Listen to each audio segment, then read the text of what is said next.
Hi everyone, I'm Austin Toombs and I'm presenting this CSCW 2022 paper titled We're So Much More Than the In-Game Clan, Gaming Experiences and Group Management in Multi-Space Online Communities.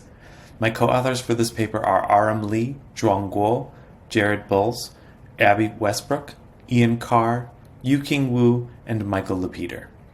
Through this project, we present an empirical account of how our participants' online gaming groups incorporated multiple platforms and online spaces into how their communities function. I'd like to start by highlighting our main findings.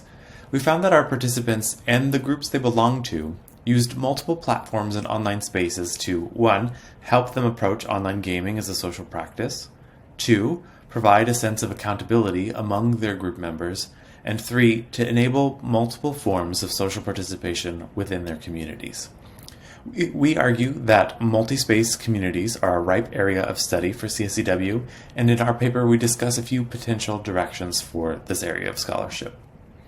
Specifically, we build on what we have learned from these groups that use multiple spaces with fuzzy boundaries to argue that there are certain kinds of responsibilities that online gaming group leaders and group members have toward their communities, as well as responsibilities held by game developers and community platform designers.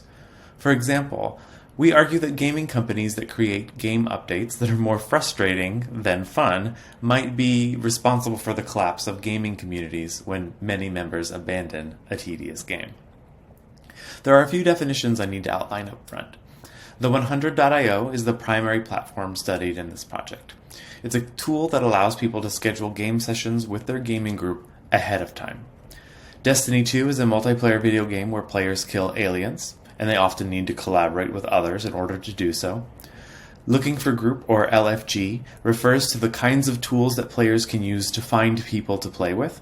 There are tools built into the video game itself, but players who want to schedule game sessions ahead of time have to rely on external tools like the 100. And clan refers to the groups of people who play Destiny 2 together. It's a word chosen by Destiny 2's game designers, and the player community uses it. You can read the full version of our research questions in the paper, but they boil down to: the 100 as a platform seems to really help people. What is it doing that's so helpful, and how can we apply those helpful things to other platforms? To help us answer our research questions, we interviewed 31 people in a mix of individual interviews and group interviews with people who play together. We asked our participants questions about what tools they use to participate in and manage their communities, what relationships our participants were able to develop within their gaming groups, and the impact, if any, that these kinds of systems have had on how they approach gaming. We developed 7 themes within our data that we further categorized into 3 strategies. This paper goes into detail about each of these 7 themes, but I'll just focus on the 3 groupings of these themes, which are based on what our participants were looking for when they started to use these kinds of tools. I want to play with a group, I want to play with a consistent group, and I want to join a community of people I can play with. Our participants were struggling to find people to play with, either because they were nervous, they didn't have time to find people, or they were tired of using looking for group tools where other players often flaked out. The ability for the 100 to help players schedule multiplayer game sessions ahead of time was a game changer for them.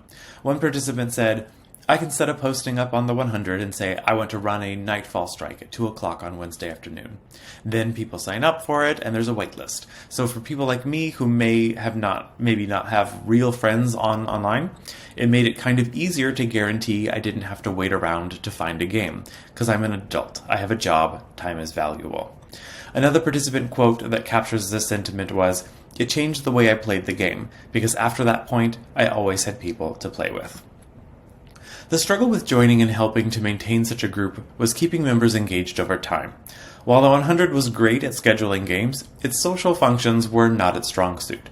To accommodate community-building activities like icebreakers, welcoming new members, and organizing prize giveaways, most of our participants' groups turned to Discord, Slack, or other communication platforms. Our participants wanted to find and join women-only clans, casual clans, highly competitive clans, clans made up only of other people who also wanted to be good dads. They told us again and again that they just wanted to find like-minded players so that they could play regular games with people they were comfortable playing with. Once they found such a group, they worked hard to maintain it as a community, even if it existed in multiple places and platforms. One participant said, "We're so much more than the in-game clan. We're this big group. We've got like 300 people in our Discord. And so when we say the group, we're talking the big group. Clan is just a destiny necessity. It's basically all it is, but it doesn't drive anything we do." We reflected on our data using a few sensitizing concepts and related work that you'll have to read about in our paper. We build on scholarship about gaming and socializing to outline the multiple layers of responsibility that different actors have toward the relationships and communities that form around specific gaming practices. This includes how members and leaders of groups are responsible for the way the group maintains its visibility to potential new players, how platform developers are responsible for the many communication needs a community has when it exists across multiple platforms, and for how game designers in general might be responsible for communities that break up when features of the game are changed over time. In the paper, we also discuss the impact that multi-space community configurations have on participation modalities, group maintenance, and the ability for groups to signal activity to outsiders.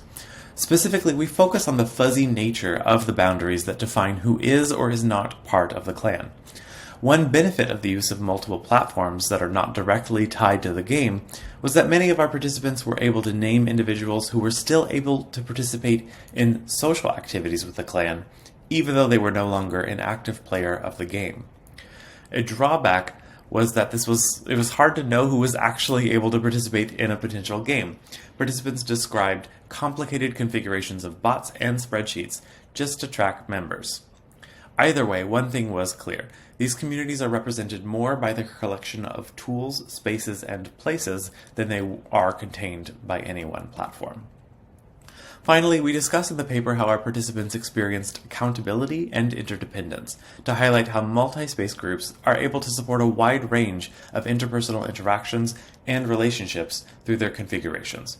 Participants described how they felt they needed to invest time with some players because they knew they might encounter them again, and disengage with other relationships because they were single encounters. In the paper, we describe in more detail how those types of interactions mix across different platforms.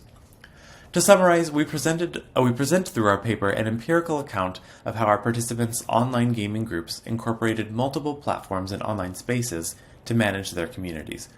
We found that gaming groups used multiple spaces to navigate around the limitations of specific platforms, to support multiple modes of participation within their groups, and to find new ways to connect with each other. The discussion section describes the implications that multi-space configurations have for how online communities signal where they socialize to outsiders, how community members negotiate fuzzy boundaries between and surrounding their online spaces, and who is responsible for the management and success of these multiple spaces. Thank you for watching. Please feel free to reach out with any questions you might have about this research.